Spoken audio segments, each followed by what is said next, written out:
ಸರ್ವಾಧಿಕಾರವನ್ನು ಹೇರಿದಾಗ ಆ ಸರ್ವಾಧಿಕಾರಿಯನ್ನು Indira is India, India is Indira ಅಂತ ಬಾಲ ಅಲ್ಲಾಡಿಸ್ಕೊಂಡು ಬೂಟ್ ನೆಕ್ತಾ ಇದ್ರು, ಆ ಜನರಿಗೆ ಹೋರಾಟ ಮಾಡುವ ನೈತಿಕತೆಯೇ ಇಲ್ಲ. ಅವರು ಪ್ರಜಾಪ್ರಭುತ್ವವನ್ನು ಬಂದಿಯಾಗಿರಿಸಿದಾಗ ಹೋರಾಟ ಮಾಡಲಿಲ್ಲ. Indira is India, India is Indira ಅಂತ ಘೋಷಣೆ ಆಗ್ತಾಯಿದ್ರು. ಪ್ರಜಾಪ್ರಭುತ್ವ ಆವಾಗ ಬಂದಿಯಾಗಿತ್ತು ಸರ್ವಾಧಿಕಾರಿಯ ಕೆಳಗೆ. ಮನಸೋ ಇಚ್ಛೆ ಸಂವಿಧಾನ ತಿದ್ದುಪಡಿ ಮಾಡಿದಾಗ, ಸಂವಿಧಾನದ ಪೀಠಿಕೆಯನ್ನೇ ಬದಲಾಯಿಸಿದಾಗ ಪ್ರತಿಭಟಿಸದ ಪಕ್ಷಕ್ಕೆ ಅಂಬೇಡ್ಕರ್ ಸಂವಿಧಾನ ಬೇಕು ಅಂತ ಹೇಳಿದ್ದಕ್ಕೆ ಪ್ರತಿಭಟಿಸ್ತಾರೆ ಅಂದರೆ ಅವರು ಅಂಬೇಡ್ಕರ್ ವಿರೋಧಿಗಳು. ಅಂಬೇಡ್ಕರ್ ವಿರೋಧಿಗಳು ಮಾತ್ರ ಮಾನನೀಯ ಸರಸಂಘ ಚಾಲಕರಾಗಿರ್ತಕ್ಕ ಮಾನನೀಯ ಸರಕಾರ್ಯವಾಹರಾಗಿರ್ತಕ್ಕಂಥ ದತ್ತಾತ್ರೇಯ ಹೊಸಬಾಳೆಯವರ ಹೇಳಿಕೆಯನ್ನು ವಿರೋಧಿಸ್ತಾರೆ. ಡಿ ವಿ ಜಿಯವರು ಒಂದು ಮಾತು ಹೇಳಿದರು, ಎಷ್ಟು ಮತಿ ಇದೆಯೋ ಅಷ್ಟು ಮತ ಅಂಥೇಳಿ. ಎಷ್ಟು ಮತಿ ಇದೆಯೋ ಅಷ್ಟು ಮತ ಅಂತ. ಹಾಗಾದರೆ ಯಾರಿಗೆ ಜಾತ್ಯತೀತತೆ ಪಾಠ ಹೇಳಬೇಕು? ಒಬ್ಬ ಪೈಗಂಬರ್, ಒಂದು ಪುಸ್ತಕ, ಒಬ್ಬನೇ ದೇವರು, ಆ ದೇವರನ್ನು ಹೊರತುಪಡಿಸಿ ಉಳಿದಿದ್ದೆಲ್ಲವನ್ನೂ ದ್ವೇಷ ಮಾಡುವ ಜನರಿಗೆ ಜಾತ್ಯತೀತತೆ ಪಾಠ ಹೇಳಬೇಕು. ನಾವು ದೇವನೊಬ್ಬ ನಾಮ ಹಲವು ಅನ್ನೋ ತತ್ವವನ್ನು ಭಾರತೀಯ ದರ್ಶನಗಳು ಕೊಟ್ಟಿದ್ದು. ದೇವನೊಬ್ಬ ನಾಮ ಹಲವು. ಅಷ್ಟು ಮಾತ್ರ ಅಲ್ಲ,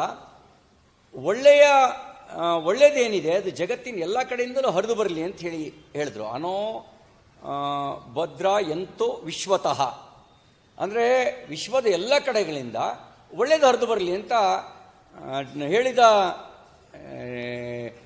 ರಾಷ್ಟ್ರ ನಮ್ಮದು. ಯಾವ ಪರಕೀಯ ಮತಗಳಿದಾವಲ್ಲ, ಒಬ್ಬ ಪೈಗಂಬರ್,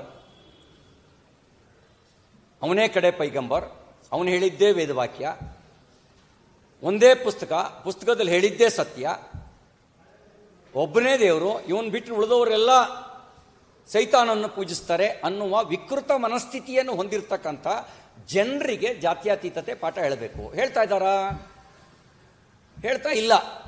ಯಾರಿಗೆ ಹೇಳ್ತಾ ಇದ್ದಾರೆ ಅಂದರೆ, ಯಾರ ರಕ್ತದಲ್ಲೇ ಸರ್ವಧರ್ಮ ಸಮಭಾವ ಇದೆ ಅವರಿಗೆ ಜಾತ್ಯತೀತ ಔಷಧಿ ಕುಡಿಸ್ತಾ ಇದ್ದಾರೆ. ಜಾತ್ಯತೀತತೆ ಔಷಧಿ ಕುಡಿಸ್ಬೇಕು. ಯಾರು ಜಾತ್ಯತೀತರ ಅಲ್ವೋ ಅವರಿಗೆ ಔಷಧಿ ಕೊಡಿಸ್ಬೇಕು. ಒಳ್ಳೆಯವರಿಗೆ ಔಷಧಿ ಕೊಡಿಸಿದ್ರೆ ಏನಾಗುತ್ತೆ? ರೋಗ ಬರುತ್ತೆ. ನೀವೇನು ಮಾಡ್ತಾ ಇದ್ದೀರಿ? ಜಾತ್ಯತೀತರ ಅಲ್ಲದವರಿಗೆ ಔಷಧಿ ಕೊಡಿಸ್ತಾ ಇಲ್ಲ, ಅವ್ರನ್ನ ಓಲೈಸ್ತಾ ಇದ್ದೀರಿ. ಯಾರು ಬ್ಲಡ್ ಜಾತ್ಯತೀತರಿದ್ದೀವೋ ನಮಗೆ ನೀವು ಔಷಧಿ ಕೊಡಿಸ್ತಾ ಇದ್ದೀರಿ. ಹಾಗಾಗಿ ಅದನ್ನು ಡಾಕ್ಟರ್ ಬಿ ಆರ್ ಅಂಬೇಡ್ಕರ್ ಅವರು ಸಂವಿಧಾನದಲ್ಲಿ ಸೇರಿಸಲಿಲ್ಲ.